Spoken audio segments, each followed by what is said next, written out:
Ici, Donne la parole. Bonjour à tous, nous voici pour une nouvelle émission sur Artstop TV. Aujourd'hui, nous recevons Johnny, nous recevons Kezzy, Lina et Shaima. Alors, on va parler du coup donc des parcours de chacun. Donc Johnny, parle-nous de ton parcours. Bonjour tout le monde. Parle bien dans le micro.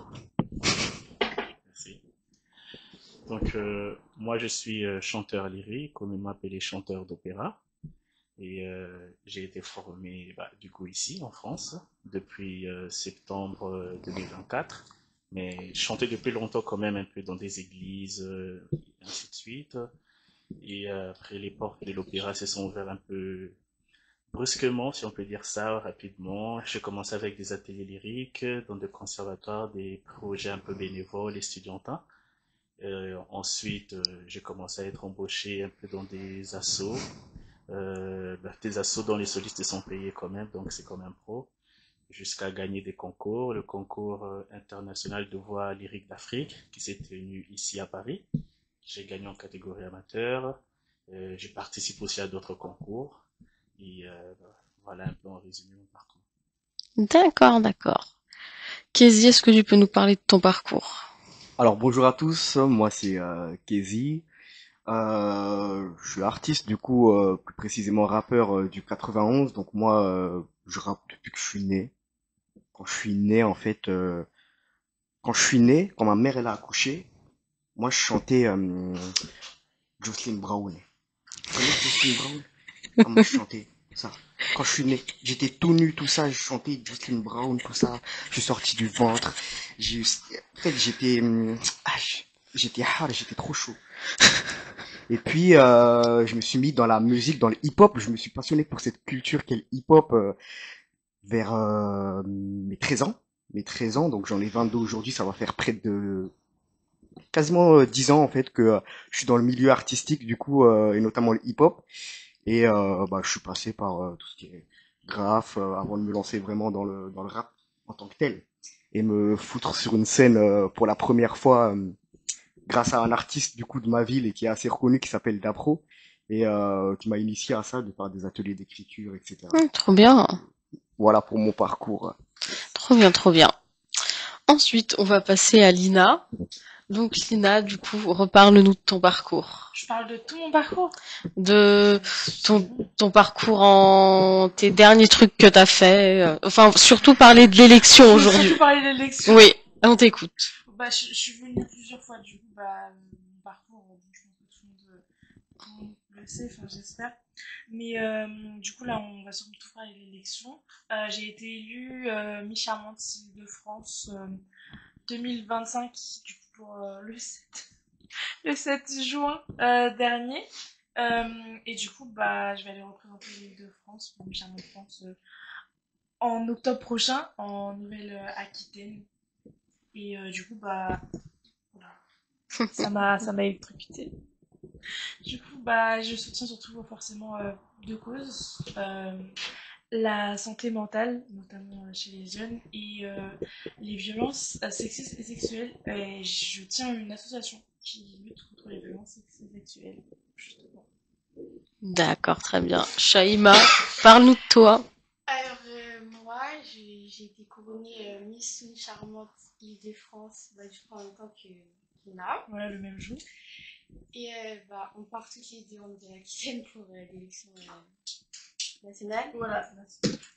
Et moi, ma cause, c'est les violences urbaines, notamment les rixes entre quartiers. J'ai fait quelques actions pour ça. On a fait un podcast avec une association et on essaye d'aider les jeunes qui sont comme moi dans les rixes entre quartiers parce que j'ai été dedans. Et du coup, voilà. D'accord. On part dans deux catégories différentes, mais du coup, on part ensemble pour. C'est bien. Vous avez chacun une thématique, un projet, voilà. C'est bien. Johnny, qu'est-ce qui t'a donné envie de faire de l'opéra? Au départ, ce n'était pas un objectif. Donc, j'aimais déjà écouter l'opéra depuis que j'étais tout petit. En Afrique, il y avait des chanteurs célèbres qui étaient connus chez nous, comme Luciano Pavarotti, Andrea Bocelli, bon, qui n'est pas vraiment un artiste d'opéra, mais qui fait quand même un peu aussi, et qui a cette voix-là. Et du coup, on s'essayait comme ça, en écoutant juste au téléphone avec mes frères, mes amis. Mais ça n'a jamais été un objectif au départ. Quand je suis arrivé en Biélorussie, c'est là que j'ai commencé un peu à découvrir qu'il y avait des gens qui avaient autant de talent qui pouvaient vraiment faire pareil. Et ça a commencé à nourrir une passion en moi. Parce que avant d'arriver en France, j'ai fait mes études en Biélorussie. Et à partir de là, je commençais un peu, je me disais, bah, ah, mais ça serait cool si je faisais ça aussi. Mais ce n'était toujours pas un objectif.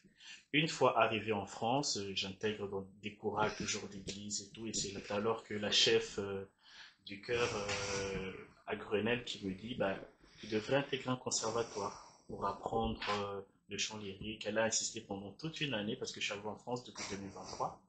Et là, ça lui a pris une année pour me convaincre d'y aller. Et c'est en entrant au conservatoire en septembre 2024 que je me suis décidé que bah, ça c'est pour moi. Et c'est là en fait que toute l'aventure a commencé. Et là, j'ai maintenant des objectifs, aller beaucoup plus loin, jusqu'à l'international. C'est bien, c'est bien, c'est bien. Et toi, Kézy, qu'est-ce qui t'a donné envie d'être dans le rap?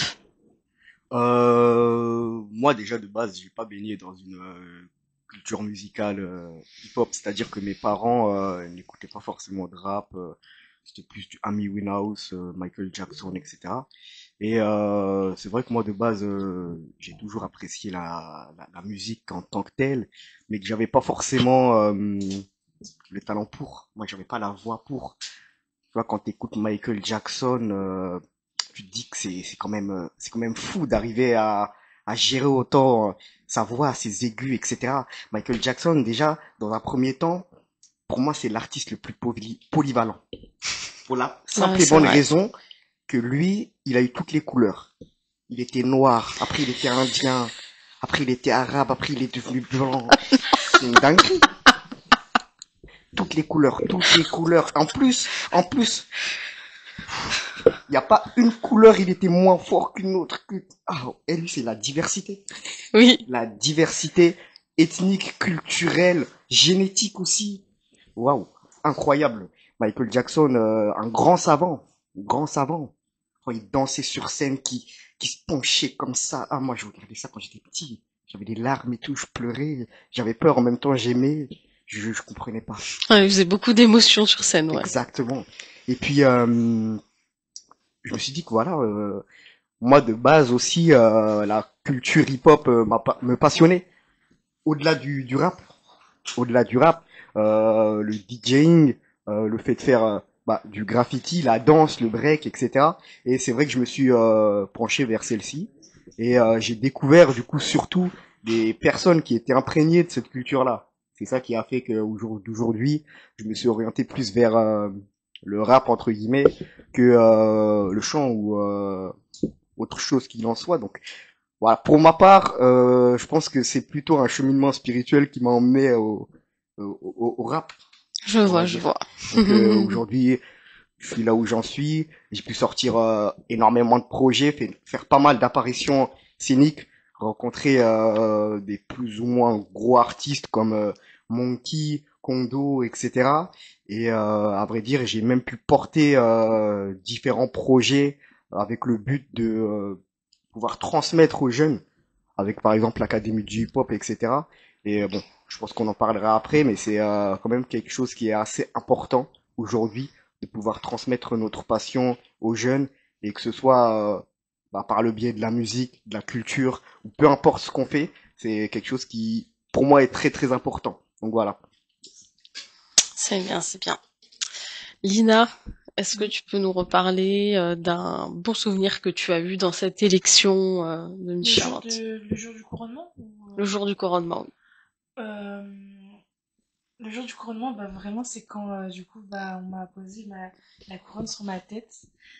C'est...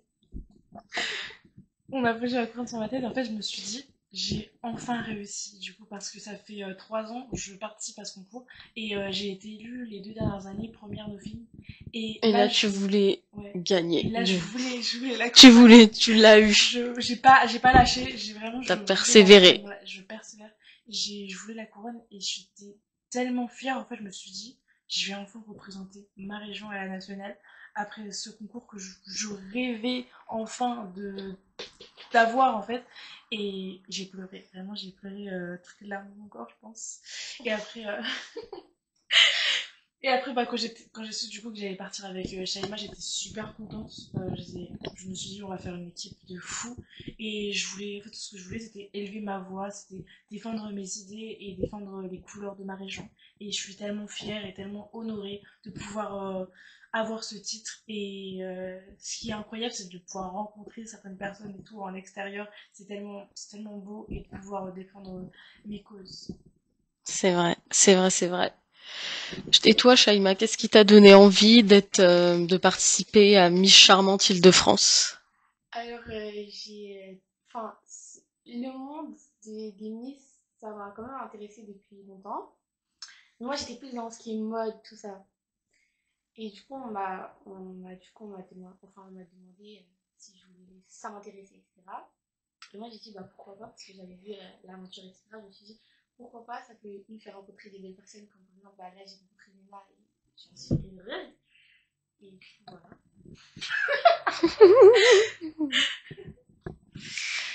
D'accord, d'accord. Et tu avais déjà participé à d'autres concours avant de Miss ou non, c'est ton Non, premier? c'est mon premier. D'accord. Et ça fait quoi du coup d'avoir l'écharpe et tout Bah, ça donne un sentiment qu'on peut. Je sais pas comment expliquer. En fait, on peut faire porter sa voix plus que si par exemple j'avais comme écharpe, bah, le message que je voudrais faire passer il sera moins fort que là maintenant. Par exemple, à l'aide de mon écharpe, bah, je peux faire des projets avec plusieurs autres associations, etc. Alors que avant, ça aurait été plus compliqué. Du coup, voilà. Je vois, je vois. Et du coup, il y a des projets que tu as fait avec ce comité Miss Charmante, des projets dans l'élection, même hors de l'élection ou pas. On a fait la masterclass, ça compte.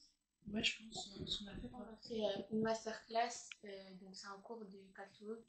On l'a fait la semaine dernière avec la trois- troisième dauphine Miss Grande Grande internationale. internationale. Voilà. Et Grande France, du coup. Ouais, Et Miss Univers Martinique. ouais, Miss Univers Martinique qui était là et on a pu faire du coup une masterclass où elle nous a appris des techniques de catwalk et une chorégraphie.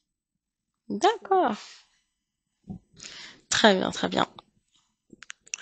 Johnny, quels sont tes prochains projets pour cette année d'opéra? Bon, déjà là, je rejoue Don José. Don José, c'est un rôle premier dans l'opéra Carmen.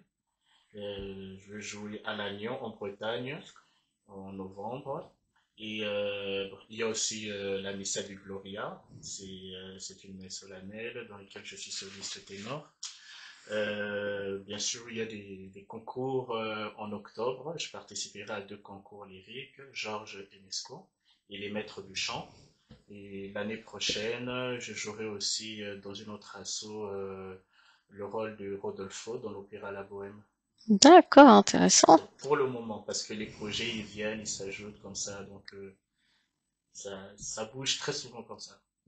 Eh Donc oui. on est obligé parfois de faire chaque mois de faire une mise à jour de notre CV, et ainsi de suite. Parce que Ah bah oui, ça bouge tout le temps. Ouais, tout le temps. opéra, c'est très très demandé. Ouais.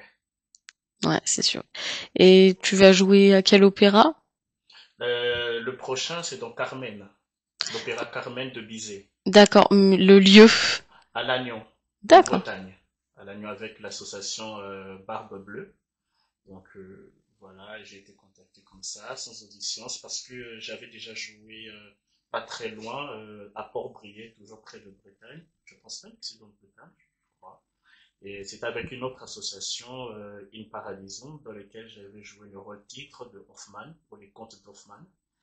Et c'est à partir de là, bah, dans le monde lyrique, quand vous jouez quelque part, si vous le faites bien, bah, ça circule, il y a d'autres personnes qui vous veulent un peu dans leur projet, et ça fait comme ça, c'est une C'est bien chaîne. ça. C'est bien. C'est un peu ouais, comme dans ce qui est musique, cinéma, Ouais, voilà, concours de Miss. C'est un peu ouais, voilà. ouais, c'est ça. Et oui. Et toi, Kézy, du coup, quels sont tes prochains projets dans la musique? Alors, pour ma part, j'ai plusieurs projets, qui soient musicaux ou non. Donc moi, bon, avant tout, je fais partie d'une association qui s'appelle l'Académie du hip-hop, du coup, qui a été fondée par le rappeur Gros Dash et Guyver. À savoir qu'aujourd'hui, nous, notre but, c'est de promouvoir la culture hip-hop et faire découvrir aux jeunes les différentes instances, les différents métiers qu'on peut retrouver autour de ce mouvement-là.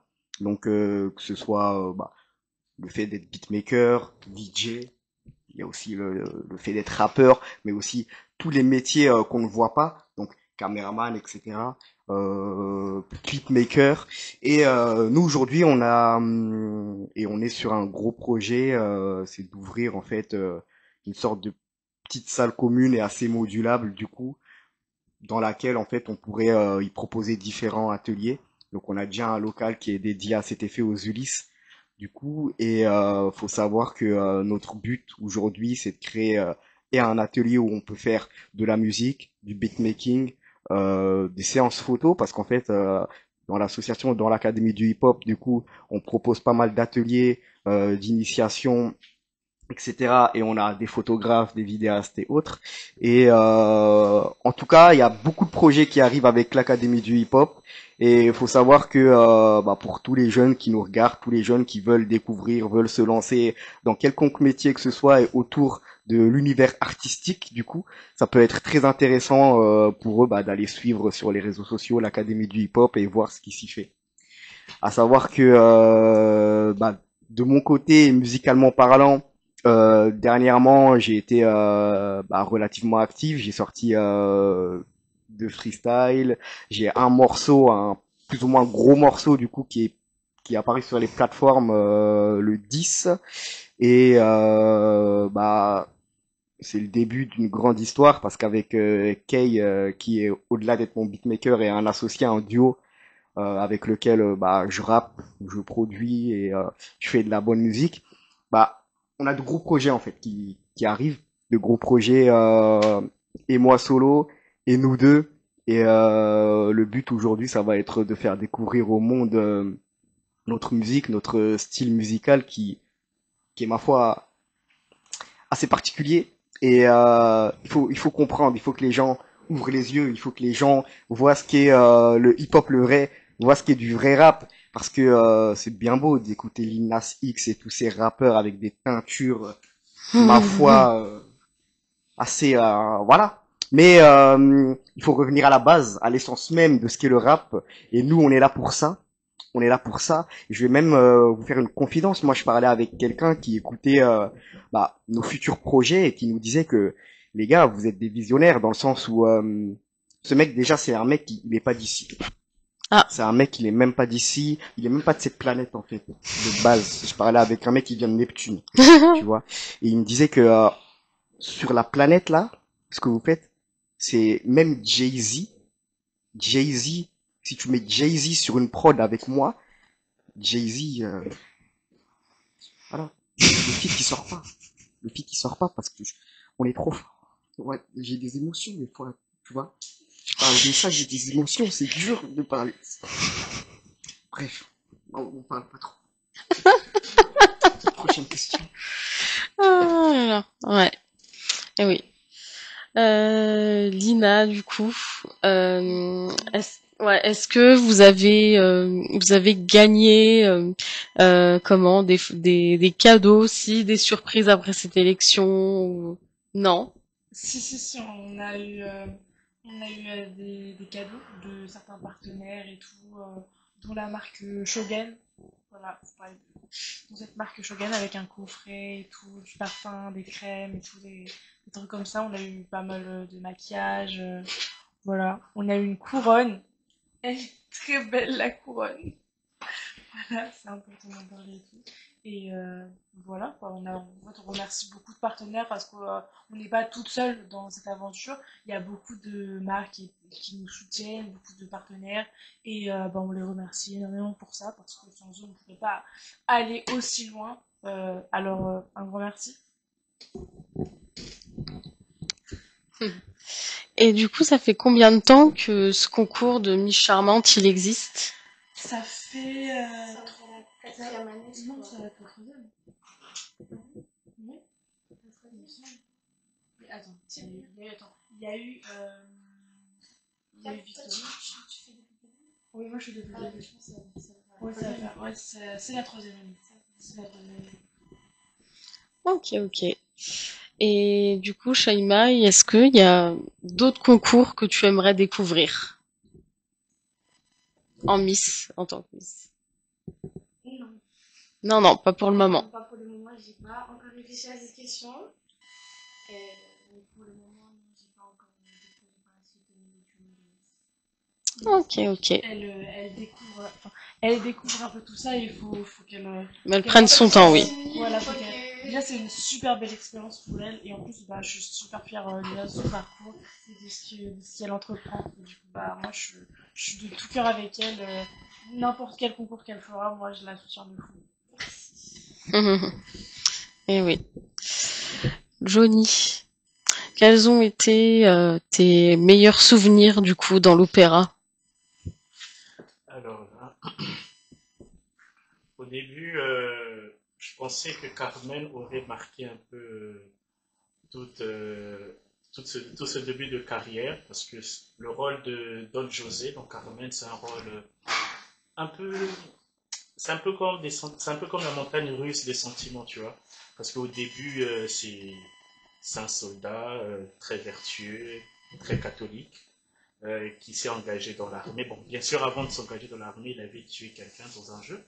Mais après, c'était quelqu'un de très vertueux et qui, malheureusement, si on peut dire ça comme ça, a rencontré une bohémienne qui est Carmen et qui l'a séduite, qui l'a un peu poussé à déserter, à commettre des crimes par amour, ainsi de suite. Bah, du coup, il y avait un peu ce truc qui le rongeait. Et en même temps, cette culpabilité, ben voilà, j'ai renoncé à moi-même, renoncé à ma religion, renoncé à tout ce en quoi je croyais pour toi. Et toi, tu t'en vas me tromper avec quelqu'un de beaucoup plus célèbre qui est Escamillo. Et du coup, Antoine José, ça a provoqué plusieurs trucs. En même temps, il est fou amoureux d'elle. En même temps, il est vachement en colère parce qu'ils se sont trahis. Ah oui. Oui. Et du coup, dans ce rôle, parce que dans l'opéra, c'est pas juste chanter, il faut vraiment jouer. Ah bah oui, c'est important, le scénique. Ouais, la scénique, vous devez transmettre ça au public. Et du coup, il fallait vraiment que j'incarne le rôle. En même temps, il y a des moments, par exemple, dans le premier acte, je suis un peu dans la douceur. Dans le deuxième acte, je deviens un tout petit peu violent. Dans le troisième acte, je deviens très violent, un peu très bizarre et tout. Et dans le quatrième acte, c'est le féminicide. Parce que Carmen, je la tue à la fin. Donc, oui, c'est ça l'opéra Carmen, malheureusement elle meurt. Et au début c'était vraiment ça ça me passionnait en fait, cette forme de personnage. Après c'était avant de jouer à l'opéra. Bon, j'ai aussi joué Roméo et Juliette quelque part. Ah oui, le classique, oui. Ouais, Roméo et Juliette. Bon, ça m'emballait pas parce que je connaissais déjà le film, beaucoup d'histoires, des livres sur ça. Mais après il y a eu le Comte d'Hoffmann qui a été le premier projet professionnel.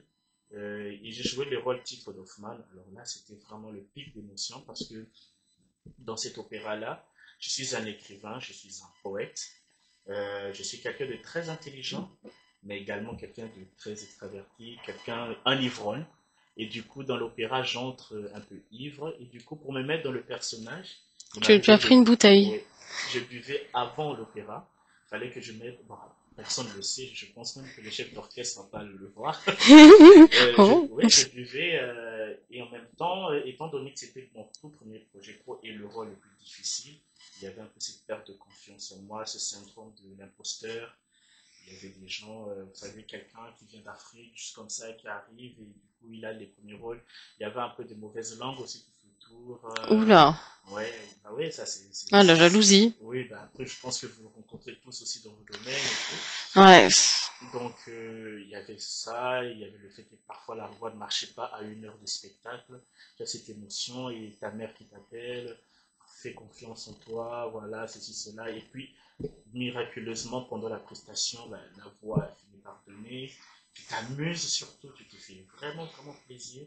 Et tout ça fait que cette passion ne fait qu'augmenter encore et encore. Et malheureusement et heureusement, je suis ténor. La voix de ténor, c'est un peu la voix à risque.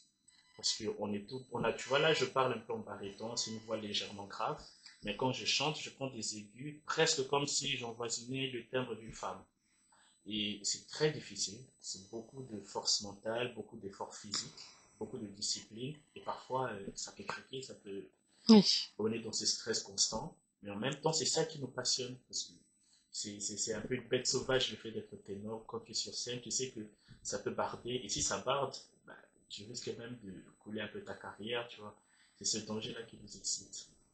Oui, oui, oui. Et toi, Kézy, est-ce qu'il y a une anecdote que tu as en Euh, tête, que tu as eue pendant ta carrière, qu'elle soit alors, bonne ou mauvaise? anecdote, non. Enfin, anecdote, non, c'est plutôt plusieurs moments. D'accord. Plusieurs moments, c'est-à-dire que je pense qu'au jour d'aujourd'hui, enfin, dans le milieu dans lequel je suis, je pense que les moments les plus et dont on garde le plus de souvenirs, les moments les plus intéressants, ce sont ceux où on partage des expériences avec d'autres artistes qui ont la même mentalité que nous, la même passion que nous. Et ça, par exemple, on peut le retrouver dans des open mic ou dans plein de petits événements où on est peut-être 15, ça peut paraître rien du tout, mais tu sais que ceux qui sont là, qui sont animés par la même passion que toi, la même force que toi, qui kiffent ce qu'ils font, et qu'au final ils savent qu'en fait ce qu'on fait pour la culture c'est fort et que on aime ça. Et pour moi, ce genre de petits moments, c'est même mieux et c'est même plus riche en sensations que lorsque tu rappes sur scène devant un public ou lorsque t'as l'euphorie après avoir sorti un morceau et que tu vois qu'il marche plus ou moins bien. Donc je pense que t'as un tas de moments comme ça qui font que c'est ça qui fait qu'on aime ce qu'on fait et qu'on continue aujourd'hui. Donc, en tout cas voilà pour moi. Ok, ok. Shaima, du coup, est-ce que tu peux nous faire un petit récap du coup de l'élection, comment ça s'est déroulé, passé? Alors, je suis arrivée. Je ne savais pas encore que ma niece était Lina, du coup. Et je savais même pas que j'allais être couronnée ce jour-là. Je pensais que j'allais faire du coup, l'élection avec plusieurs personnes, etc. Et je me suis maquillée avec une maquilleuse, du coup, c'était. C'est qui déjà Zoya, oui. Zoya Glow. Et du coup, elle m'a maquillée. Je me suis coiffée toute seule. Je me suis entraînée à marcher avec des talons parce que c'est pas du tout mon fort. Et après, on a vu que les gens commençaient à arriver, etc. Et on m'a annoncé que j'allais être couronnée, que ça allait être moi la Miss. Du coup, j'étais super heureuse. Et après, il y a eu un spectacle, notre délégué qui a chanté, et en même temps rendu sa couronne pour la remettre à Lina. Et ensuite, le couronnement s'est passé, on a pu discuter, faire des photos avec tout le monde, parce qu'il y avait plusieurs Miss qui étaient présentes. Et ça, c'est une journée qui s'est plutôt bien finie. Ouais, c'était incroyable. Effectivement. Je m'en rappellerai tout le temps. Je l'écrirai dans mon livre. Je pense que c'est un moment mémorable. Ouais, c'était un c'est super bon mémorable. moment. On a passé une belle journée. J'en repense, je pleure. Pardon. J'en repense, j'en pleure. Vraiment. C'est trop mignon. Et oui. Et ça s'est fait sur combien de mois exactement? Combien de temps? Alors, je sais plus exactement, mais on a passé un entretien en visio, il me semble. On a passé l'entretien en visio et après on s'est fait à l'élection. Ouais, c'est ça. Et voilà. Et depuis là, on se prépare petit à petit pour Moi, la nationale qui moi arrive. moi j'ai passé 2 entretiens. Moi j'ai Ah passé ouais? 2 entretiens, ouais. Moi, j'en ai passé qu'un seul. Ouais, moi j'en ai passé 2. J'en ai passé qu'un seul et c'était du coup avec notre délégué. Et du coup, depuis là, on se prépare petit à petit pour la nationale qui arrive très prochainement. Voilà. Et après, la nationale, du coup, ça peut aller jusqu'à l'international. Et du coup, là, ça va être un level encore Level up. plus. Voilà. Mais Et il y a des choses qui changent entre la nationale, ah oui, le l'internationale. niveau, hein. Ouais, Le niveau, Le il niveau. est très très haut à l'international. C'est un niveau qui demande du très aussi, en fait, Ouais. prêt pour aller Faut là-bas. être très prêt. Même faut avoir le mental pour aller à l'international parce que on sait pas ce qui pourrait se passer. Même la nationale, faut un bon mental, un bon cardio. Ouais. Et après, vous êtes team, nous on est miss, apparemment c'est pas, genre on va souffrir. Je sais pas, parce que moi, du coup, j'ai 14 ans, je suis dans la team, et elle, du coup, c'est Miss. Voilà. On n'est pas dans la même catégorie, mais on représente la même région. D'accord, d'accord. Mais c'est quoi du coup les choses en plus qu'il y a par rapport au national, multinational? C'est quoi les choses qui sont rajoutées Le titre. Mhm. Parce que du coup, là, on a fait l'élection de France, après sélection France, on va dire. Après, c'est international. Je crois qu'on a. C'est cette année qu'on a ouvert à l'international.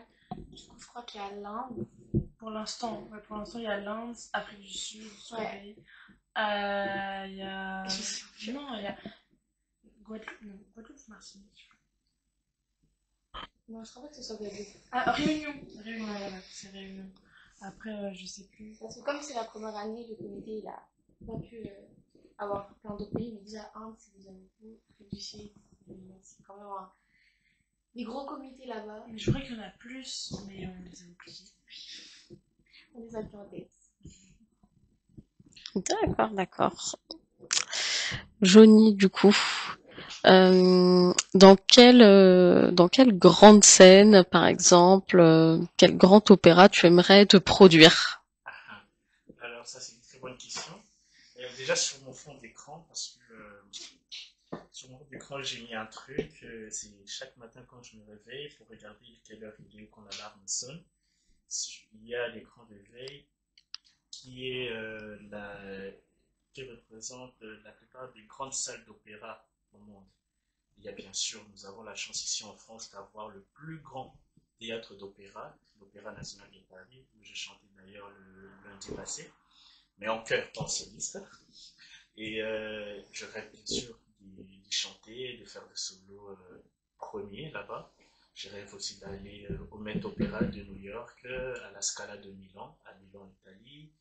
Et donc j'aimerais faire toutes ces grandes maisons, c'est vraiment mon objectif, c'est mon rêve. Je Et vois, je je me vois. bats pour ça. Il faut se battre, tu peux y arriver. J'y crois. Tu peux y arriver. Et toi, Casey, quelle scène t'aimerais faire? J'ai pas forcément de scène en tête. Moi, ça m'intéresse pas forcément de remplir des stades ou de faire en sorte d'avoir des milliers, des millions de personnes qui me regardent. Franchement, je pense qu'en fait, partir dans cette optique-là, ça pousse les gens à faire de la musique commerciale et faire de la musique Et pas par pour que, passion, ouais. voilà, c'est ça, pas par passion. Je Ça, pense c'est que triste, ouais. j'ai pas forcément d'objectif par rapport à ça. C'est vrai que on va jamais refuser le fait de gratter un peu d'argent avec la musique ou le fait de entre guillemets attirer des gens. Mais je pense que à partir du moment où on part de ce principe-là, que ouais, faut que je remplisse des salles, faut que je fasse des ventes, et ben tu fais plus de la musique parce que t'aimes ça. Je pense que c'est à peu près pareil dans tout ce que tu fais. Enfin, si tu vises ou tu aspires à des attentes entre guillemets qui sont élevées, bah je pense qu'automatiquement tu le fais plus pour un but précis que parce que tu aimes ce que tu es censé faire. Donc, Ouais. en tout cas, c'est comme ça que je le vois. Après, c'est vrai que c'est différent en fonction du domaine dans lequel on est et autres. Mais moi personnellement, pour ma part, je pense que j'ai pas forcément de préférence ou d'idéaux par rapport à ça. Et c'est lesquels tes artistes influents? Les artistes qui m'inspirent. Oui. Alors moi, dans le personnage Bob Marley, du Mhm. coup, j'ai énormément apprécié Bob Marley. J'ai aussi écouté pas mal de drill du coup de Chicago. Du coup à l'époque. Et après, comme je vous ai dit, moi j'ai pas eu une culture musicale hip-hop, c'est-à-dire que moi j'ai dû découvrir moi-même certains artistes du coup, et j'ai dû me faire une culture générale hip-hop et rap de moi-même. Moi, de base, j'ai grandi avec Amy Winehouse, Jocelyn Brown, etc. Et c'est vrai que j'avais pas forcément des parents qui écoutaient à fond du hip-hop, du rap, etc. Donc Pour ma part, j'ai pas énormément d'artistes qui m'inspirent. J'essaie juste de faire ce qui me semble bon et ce qui me représente avant tout. Mais voilà. En tout cas, D'accord, d'accord. Et toi, Johnny, quels sont tes artistes d'opéra influents? Avant d'y répondre, bien sûr, je voudrais dire un petit mot sur ce que tu as dit, ça m'a beaucoup touché. Et ça, c'est vraiment un truc que j'ai découvert ici en France. Bon, je sais pas, c'est culturel ou je sais pas trop. Très souvent, les gens refusent, ou peut-être ils le font un peu en cachet, je sais pas trop. Les gens refusent de dire qu'ils rêvent grand. Je sais pas. Je sais pas si c'est tabou. Franchement, je sais pas, parce que la plupart des personnes, même avec qui je bosse dans des projets d'opéra ou avec qui j'étudie au conservatoire, à chaque fois que tu leur poses des questions, t'aimerais, je sais pas, être le prochain Pavarotti, t'aimerais... En fait, les gens sont vraiment... ah mais non, moi si déjà j'arrive, je sais pas, à jouer même dans la rue, qu'elle s'appelait aux gens, je suis heureux. Oui, oui, c'est vrai que les gens ont le droit d'être heureux, ainsi de suite. Mais c'est pas tabou, c'est pas gênant de dire que tu rêverais, je sais pas, de remplir un stade. Tu peux garder aussi la passion en faisant ça. Parce que si on pose la question, je sais pas, à Beyoncé, Jay-Z, toutes ces personnes-là, et que je leur dis, est-ce qu'il y a, je pense qu'il n'y a plus de passion là, vous ne courez que derrière les billets, je pense qu'ils te diront non. Ce sont des personnes, si aujourd'hui il y a beaucoup de dépression, il y a beaucoup de drogue passées par là, c'est parce que leur passion, elle est forte. Donc, Oui. on ne fait pas ça que oui, c'est vrai qu'il y a l'argent, il peut y avoir de l'argent à gratter, ceci, cela, mais ce sont des personnes qui étaient ambitieuses.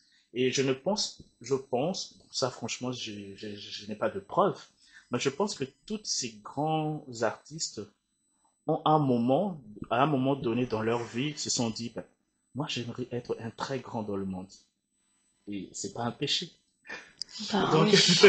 alors, non, c'est vrai que l'ambition, ça... la manière dont je l'ai formulé, ça peut paraître un peu, enfin, un peu bizarre. Mais oui, moi, ce que je voulais dire par là, c'est vraiment que moi, au jour d'aujourd'hui, bon, ça se voit peut-être pas, je suis quelqu'un qui a fait des études.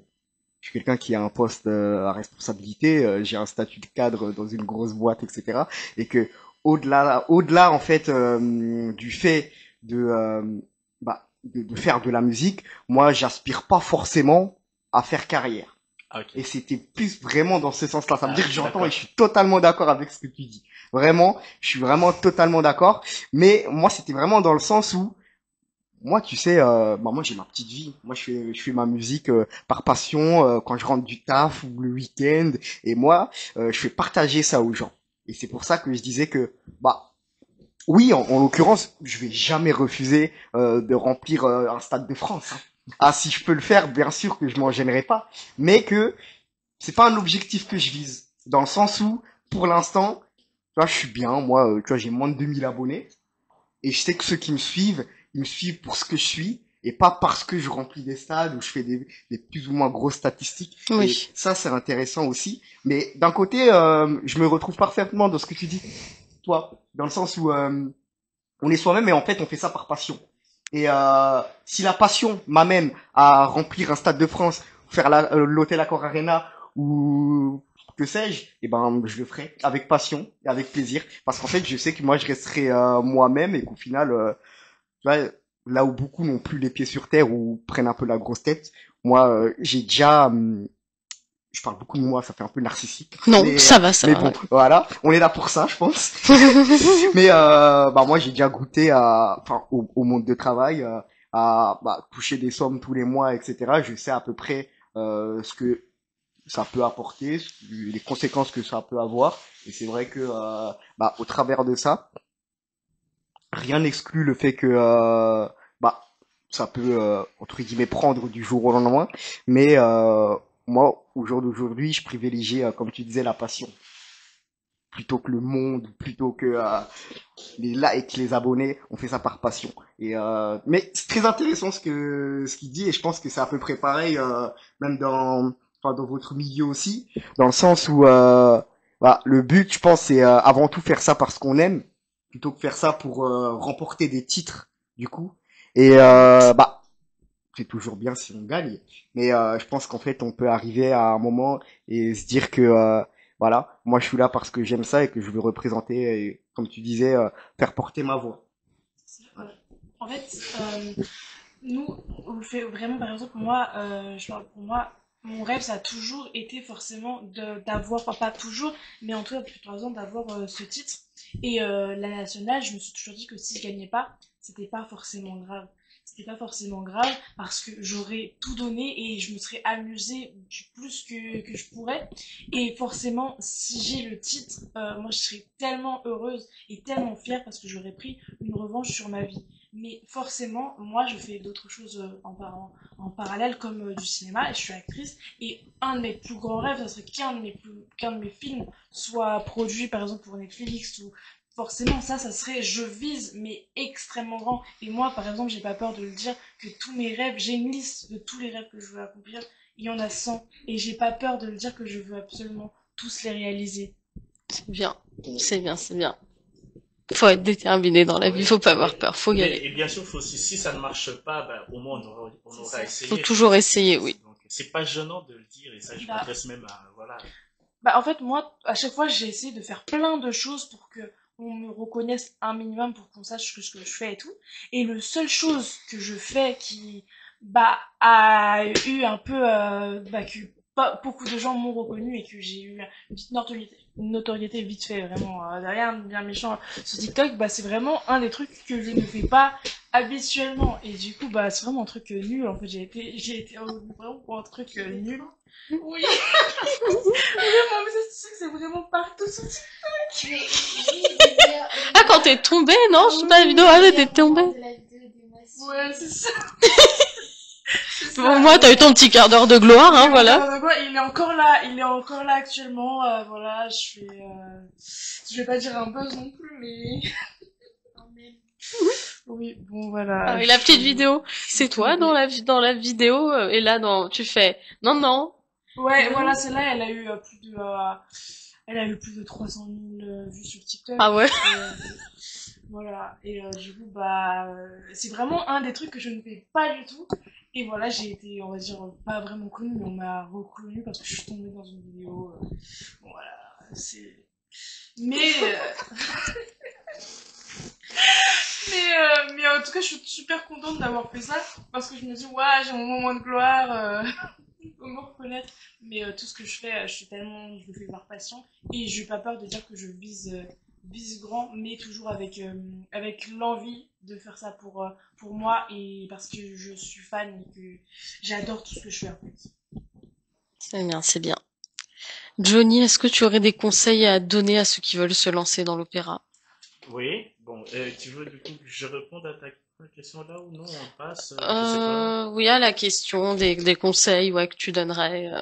Après, tu m'avais posé la question des grands musiciens qui m'inspirent, des trucs comme ça. On passe à cette question-là. Ouais, à la question, ouais, des conseils, ouais. Ok. Waouh.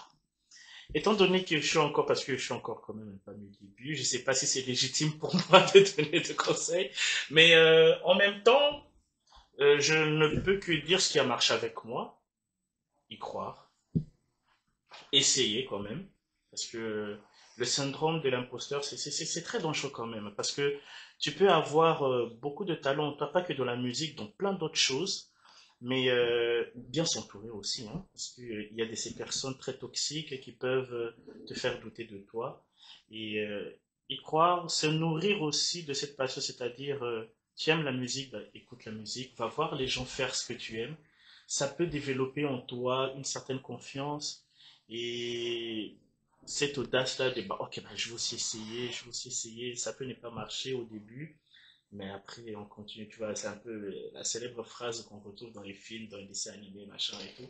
Donc, c'est ça un peu qui marche avec moi. Donc, je ne peux que dire, bah, essayez ça, ça marchera aussi un peu. Bon, après, je ne dirais pas que j'ai complètement réussi. Donc, comme je l'ai dit, je vise beaucoup plus grand. Là, franchement, je pense que je ne suis encore rien. Mais je vise grand. Je pense que je peux y arriver, Inch'Allah, je sais pas. Donc, voilà. Et toi, Casey, quels sont les conseils que tu donnerais? Bah, dans un premier temps, ce que tu as dit, c'est très intéressant et moi, je suis un peu dans cette même optique-là. C'est-à-dire, bah, croire en soi. S'entourer, c'est aussi important parce qu'en fait, l'entourage, on peut avoir un super bon entourage, mais qui n'est pas objectif. C'est-à-dire que Ouais. au jour d'aujourd'hui, tu peux avoir un entourage, bah, c'est tes meilleurs amis et ils vont jamais te dire ce qui ne va pas. Et moi, ce que j'ai à dire, c'est que faut avoir un entourage qui t'accompagne dans le bon comme dans le mauvais, et qui aussi a un œil critique qui puisse te permettre de t'améliorer. Donc pour moi, c'est une chose qui est très très très importante au-delà du fait d'avoir bah, de la famille, du soutien, etc. Et moi, je dirais aussi croire en ce que tu fais, avoir confiance en ce que tu fais. Si tu es sûr que ce que tu fais est bon, bah je vois pas pourquoi les autres ne penseraient pas de même. À moins vraiment que tu sois très mauvais. Mais en général, c'est pas forcément le cas. Mm. Donc voilà, et surtout, essayer de faire mieux dans la vie, dans les milieux artistiques. En fait, il y a des hauts, des bas. T'en as qui aiment pas, t'en as qui apprécient. Que ce soit la musique, le dessin, l'art, peu importe, c'est propre à soi-même. Ça veut dire que peut-être que ça me parlera pas à moi, mais peut-être que toi tu vas kiffer, tu vois. Ouais. Peut-être que toi aussi. Et le plus important, c'est de trouver sa niche, trouver son petit truc et faire en sorte que les gens puissent te reconnaître pour ça. Et voilà, il y a toujours ce syndrome de l'imposteur. Le syndrome de l'imposteur, ce qui est intéressant, c'est qu'on le retrouve vraiment dans tous les milieux. Par exemple, dans le milieu de la photo aussi, où quand t'es là et t'es amené à faire un shooting pour la première fois pour un artiste, bah t'as beau être le meilleur et être très bon en photo, t'as jamais fait de shooting par exemple en studio et tu te dis ouais mais en vrai je suis bon en photo mais j'ai jamais fait de shooting et faut que je rassure le client, etc. Et en fait ça c'est un peu entre guillemets typique quand t'es dans le milieu artistique, et faut juste se dire que voilà, t'as des compétences, t'as du talent, et faut y aller. Si ça marche, ça marche. Si ça marche pas, ça marche pas. Mais le plus important, c'est kiffer. Eh Donc oui, voilà. eh oui, eh oui. Lina, est-ce que tu as des conseils à donner à ceux qui veulent se lancer? Oui. Alors, en fait, oser, c'est bien, mais en fait, y croire, c'est mieux. Moi, par exemple, en fait, c'est un truc que j'aime beaucoup dire, que j'avais réalisé une série, j'ai réalisé une série, et la phrase que j'aime bien de Orelsan, c'est pour faire un film, t'as juste besoin d'un truc qui filme, et moi, j'y ai cru à 100%. Du coup, j'ai réalisé ma série, et je me suis donné le rôle que je voulais, parce qu'à chaque fois que j'ai tenté ma chance, on m'a jamais donné ma chance. Et du coup, je me suis dit, je voulais m'offrir ma propre chance. Du coup, c'est comme ça que j'ai réussi. Et pour Micha Monde, c'est pareil. J'ai cherché qu'on m'offre enfin ma chance. On m'a offert cette chance de réaliser ma région et de pouvoir l'emmener le plus loin possible. Je ne veux pas me décevoir, je ne veux pas décevoir ceux qui sont là, qui m'accompagnent, mais croire en ses rêves, c'est la meilleure décision que j'ai pu faire. Et c'est normal de ne pas avoir confiance en soi, mais croire qu'on a confiance en soi, c'est la meilleure façon de réussir et de prouver de quoi on est capable, de pouvoir prendre sa revanche sur notre nous passé et sur nous futurs. D'accord. Et toi, Shaima? Moi, mon conseil, c'est qu'il faut toujours suivre sa voie. Donc, si on a quelque chose qu'on veut réaliser, on a un projet, on a un objectif, on doit toujours le suivre. Et jamais le perdre de vue, parce que faut pas écouter ce que les gens nous disent. Enfin, on peut écouter parce qu'il y a des critiques qui sont constructives, mais quand les gens s'acharnent sur toi, bah, faut juste rester concentré, avoir que ton objectif dans la tête et avancer. Ok, ok. Bon, eh bien, nous vous remercions d'avoir regardé notre émission. Donc, nous disons merci à Johnny, Casey, Lina et Shaima d'être venus. Et on vous dit à très bientôt, à très vite pour une prochaine émission. Salut!